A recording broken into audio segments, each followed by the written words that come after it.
देखो, पहले पहले क्रोध करने के लिए, रूठने के लिए एक अलग से भवन बनाया जाता था, अलग से कक्ष होता था। वहां जाकर के गुस्सा करते थे और जब गुस्सा शांत हो जाए तब बाहर आते थे। ऐसा क्यों बनाया होगा जानते हैं? देखो, हर कार्य के पीछे कोई ना कोई रीजन जरूर होता है। उस समय रूठने के लिए अलग कक्ष बनाया जाता था। आज भी अगर आपको क्रोध आए तो एक जगह फिक्स कर लो, वहां जाकर के गुस्सा करना है, फिर वापस नॉर्मल होके आना है। लेकिन हम लोग ऐसा नहीं करते। अधिकांश घर में लड़ाई जब भोजन करते समय एक जगह में बैठते हैं तब लड़ाई। आगे भगवान बैठे, पीछे माता सत्यभामा बैठी। अब जैसे गरुड़ में बैठ करके गए, भगवान सर्वप्रथम भौमासुर के राज्य में गए हैं। भौमासुर के राज्य में गए, वहां सुंदर सुरक्षा बनाया गया था। बहुत ज्यादा सुरक्षा के भीतर भौमासुर रहता था। सब सुरक्षा को तोड़ करके, सुरक्षा बंधन को तोड़ करके भगवान भीतर गए और भौमासुर के साथ भगवान युद्ध कर रहे हैं। गरुड़ से उतरे नहीं। भौमासुर बाण चलाता है, फिर भगवान भी चलाते, भौमासुर प्रहार करता, फिर भगवान भी करते हैं। बहुत समय हो गया लेकिन भगवान ने भौमासुर को अभी तक नहीं मारा। गरुड़ में बैठ करके ही युद्ध कर रहे हैं। जैसे बहुत समय व्यतीत हुआ तो उसके बाद में भगवान देख रहे हैं इतना समय बीत गया, अभी तक सत्यभामा पीछे चुपचाप बैठी, कोई फर्क ही नहीं पड़ रहा है। तो जैसे भौमासुर ने तीर छोड़ा, भगवान तिरछे हो गए। माता सत्यभामा के हाथ में वो बाण जाकर के चुभा। मैया बोली, भगवान क्या कर रहे, जल्दी से मार दो। तो भगवान ने एक पल में भौमासुर का उद्धार कर दिया। बोलिए भक्तवत्सल भगवान की। अब राजा परीक्षित ने पूछा, प्रभु ये बताइए, अभी तक भगवान क्यों नहीं मार रहे थे? जब तक सत्यभामा मैया ने नहीं कहा तब तक क्यों भगवान शांत रहे, क्यों नहीं मारा?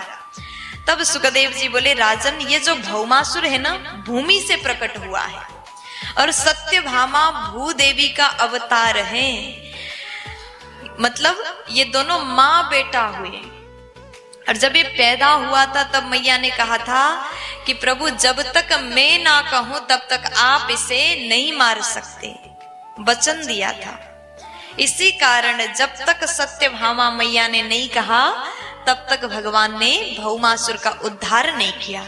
जैसे भौमासुर का उद्धार किया तो उसके बाद में भगवान भीतर गए, अंतःपुर में गए। तो वहां पर भौमासुर नामक राक्षस ने 16,100 राजकुमारियों को बंधन करके रखा था। इसका मन था बहुत ज्यादा संख्या में हो जाए तब सभी के साथ एक साथ शादी करूंगा, विवाह करूंगा, ये इसका इच्छा था। सबको हरण करके लाया था। जैसे भगवान भीतर गए, समस्त राजकुमारियों को भगवान बोले, देवियों, अब आप आज से इस बंधन से मुक्त हो गई, क्योंकि हमने भौमासुर का उद्धार कर दिया। आप सभी अपने अपने घर जा सकती हैं। तब 16,100 राजकुमारियां दौड़ करके आई, प्रभु आप ऐसा मत बोलिए, आपने हमें इस बंधन से मुक्त तो किया, लेकिन अगर हम वापस चले जाएंगे तो हमारे माता पिता भी हमें स्वीकार नहीं करेंगे। क्योंकि आप तो जानते हैं, एक कन्या को अगर कोई हरण करे तो वापस घर भी चले जाए तो उसे कोई नहीं स्वीकार करता। समाज कई प्रकार की बातें करेंगे, समाज तो करते ही हैं, स्वयं के माँ बाप भी स्वीकार नहीं करेंगे। इसलिए प्रभु आप सब जानते हैं, आप ही ने हमें इस बंधन से मुक्त किया। अगर हम घर वापस जाएंगे तो हमारे माता पिता भी हमें स्वीकार नहीं करेंगे।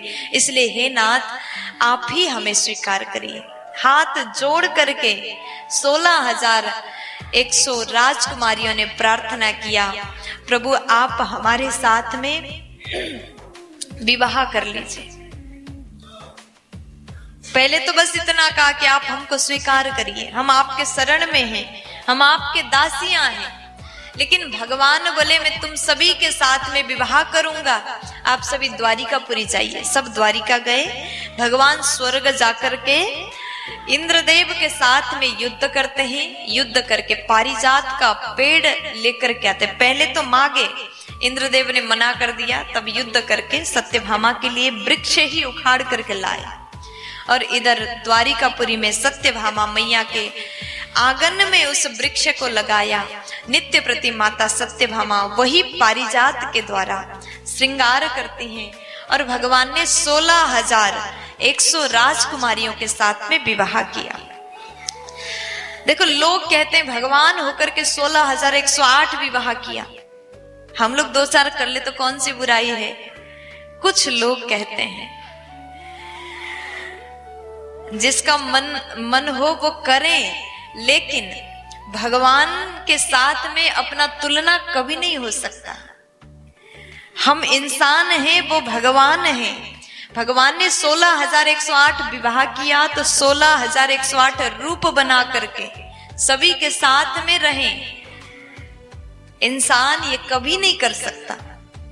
इसलिए मनुष्य को केवल एक विवाह करना चाहिए। प्यार से बोल दो ना।